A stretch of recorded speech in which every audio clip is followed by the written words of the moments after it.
Sorry for the cliché, but I think this Italian car is a very cool car. In the game, the car I really like to drive is the Zonda Cinque. I love Italian cars. It's like you are flying.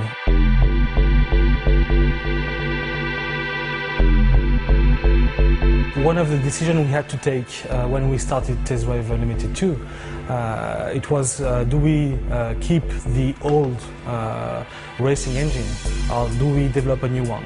And because we have been a little bit frustrated by the first one and we couldn't deliver the experience we wanted, we decided to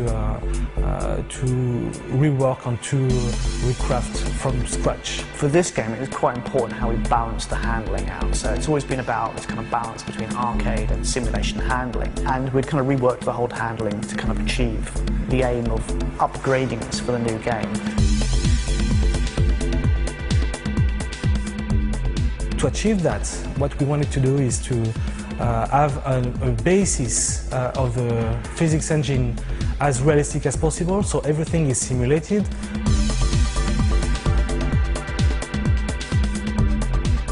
With this new handling, you can drive classical car, you can drive small power cars and very high-end cars like those ones. With this type of cars, it's the most difficult element that the player will have to deal with is to judge how much power do I transfer to the car. And this is something we add assistances for the player to be more comfortable with.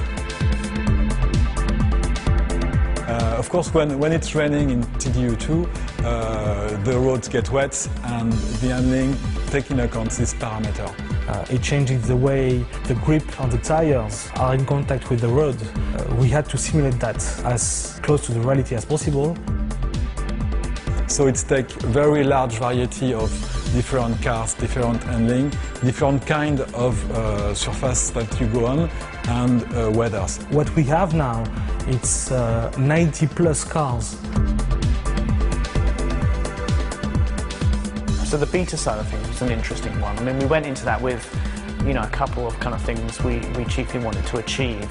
When you are developing handling, you are too close to it to judge it. Really, there's nothing like actual players with a multitude of different configurations, playing in a multitude of different ways, all at the same time, going wherever they fancy rather than where we tell them, to really know how the game will perform. We have so many fans in this game that make a really, really good work, that answer our questions, make very precise feedbacks on bugs, handling, everything that counts in the game. The other big thing for us was just trying to push up how many people were playing the game at the same time.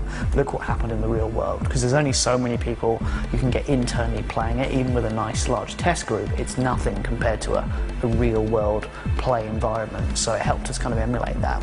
And the good things about Test Drive is that it's a game that we will stay with the community together and continue developing. You know, we've put our heart and souls into this game for the last few years, and we've been working with many of the fans out there to try and get it exactly right and on the nail, and we're all very excited that it's going to be coming out soon. What we are sure is every player will find his car.